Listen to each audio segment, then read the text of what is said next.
আজকে আমি চলে আসছি চাঁদপুর মোহনায়। সো আজকে আমি আপনাদেরকে চাঁদপুর মোহনাটি সম্পূর্ণ ঘুরে দেখাবো, যাকে বলা হয় তিন নদীর মোহনা। চলুন ঘুরতে ঘুরতে এটা সম্পর্কে আমরা জানি। যেমন এই চাঁদপুর মোহনায় আসতে হলে আপনাদেরকে চাঁদপুর শহরের বাস স্ট্যান্ডে নামতে হবে। সেখান থেকে রিক্সা দিয়ে খুব সহজে চলে আসতে পারবেন এই চাঁদপুর মোহনায়। সেক্ষেত্রে রিক্সা যাবে, ভাড়া নেবে আপনাদেরকে 50 টাকা করে দিতে হবে। চাঁদপুর মোহনায় এসে নামিয়ে দেবে। এই মোহনাকে আবার চাঁদপুর বড় স্টেশনও বলা হয়।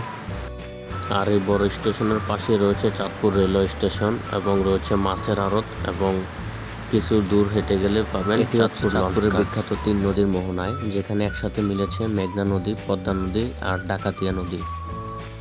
আমি এখন যে জায়গাটিতে আছি, এই জায়গাটা প্রকৃতির এক অসাধারণ সৃষ্টি। এখানে দাঁড়িয়ে দেখলে মনে হয় নদীগুলো যেন একসাথে মিশে গেছে বিশাল এক সাগরে। পানির ঢেউ, হাওয়ার শব্দ সব মিলিয়ে এক অন্যরকম শান্তি। চাঁদপুরের এই মোহনায় ইলিশ মাছের জন্য খুবই বিখ্যাত। দেশের সেরা ইলিশ এখান থেকে পাওয়া যায় বলে অনেকেই বলে থাকেন।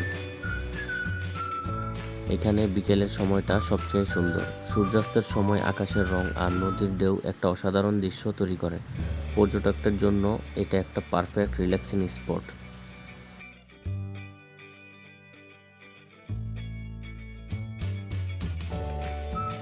এখানে রয়েছে একটি পাবলিক টয়লেট এবং এখানে রয়েছে বিভিন্ন ছোট বড় ট্রলার, যা দিয়ে আপনারা ভাড়া করে ঘুরতে পারবেন ট্রলার দিয়ে এই নদীটিতে। এবং এই মোহনার আশেপাশে আপনারা পেয়ে যাবেন অনেক খাবারের আইটেম। আপনারা চাইলে এখান থেকে খাবারও খেতে পারবেন, বিভিন্ন কিছু কেনাকাটা করে খেতে পারবেন, সময় কাটাতে পারবেন। এবং এর পাশে রয়েছে বিভিন্ন ছোট বড় হোটেল। আবার চাইলে আপনারা এখান থেকে ট্রলার ভাড়া করে আপনারা চলে যেতে পারবেন, যেটাকে মিনি কক্সবাজার বলা হয়। চাইলে আপনারা ওখানেও চলে যেতে পারবেন, ঘুরে আসতে পারবেন। সো এই হচ্ছে আমার চাঁদপুর মোহনা ঘোরার অভিজ্ঞতা।